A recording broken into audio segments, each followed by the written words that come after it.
markay jeestay bugta ku xigtay iyo marxuumka meesha yaal oo raacay dhagtan fiiyo isla markaa fiirinayaan qori xataa xilli galabnimo ay tahay salaad maqribna ay soo dhowdahay waxa u soo baxay in aan suuli aan galo aan waajibka ilaahay aan guto salaada maqrib aan dugto ilaahay yaa u naxariistay marxuumka dhintayna wuxuu taagnaa musqusha banaankeeda laba kale oo ragana meesha waa joogeen mid aan horteedii fadhiyay mid kale oo qoriga haayay oo musqusha ku jiray aniga musqusha u soo baxay midku markuu waxa iga hormaray qoriga haayay oo musqusha ku jiray qoriga oo ii dhiibay isla markiiba qoriga markii kor aan u qaadayay xabada fakatay marxuumka dhinta Allah u naxariistay madaxiisa ku dhacday marka dadaadu kasuma dilmeen may kasuma dilin marxuumka Allah u naxariistay intuu la dhiman ka hor anoo meel fadhiyo u yimaay kadib markuu yimaay qoriga ii dhiibay wuxuu dhahay iskuulan galaahay qoriga ay sii gaarsi marxuumka qoriga waa ii dhiibay marxuumka musqulo aadi musqusha marxuumka ugu soo daahay kadib markuu ugu soo daahay maadaama xilli maqrib ay tahay salaada u istaagayna marka waa daahsaday waa soo baxaan waa u wacay way maqli waay musqusha xaggeeda soo aaday musqusha intaan gaarin wiil kaloo musqul sugaa oo marxuumka musqusha ka sugaay ayuu taagnay wiilkan iska istaagay wax yar markaan la istaagay wiilka marxuumka musqusha ka soo baxay markuu musqusha soo baxay marxuumka qorigan farta ka saaray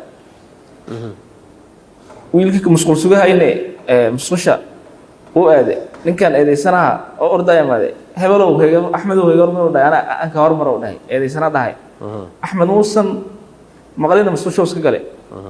aniga marxuumka Allah u naxariistay iyo eedeysanaha meel aan joognay on ka hadlayno iska sheekaysanayno ninka eedeysanaha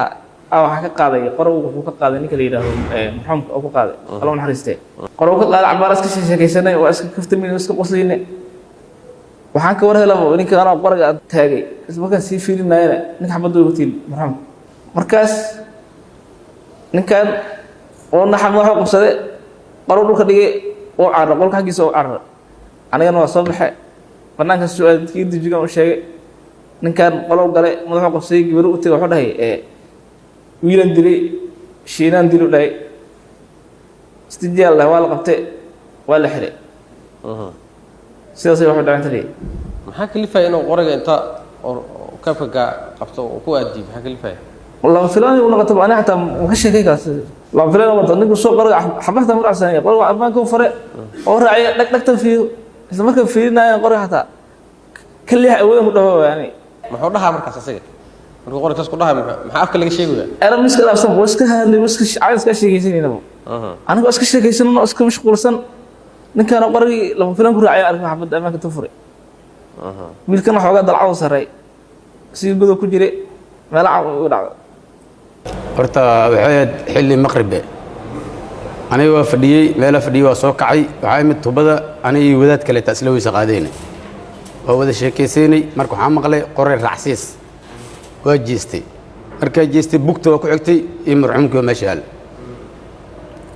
ninka falka geesto dilayna asaga waay marka meeshana waxay ii jirtaa 26 tilaabo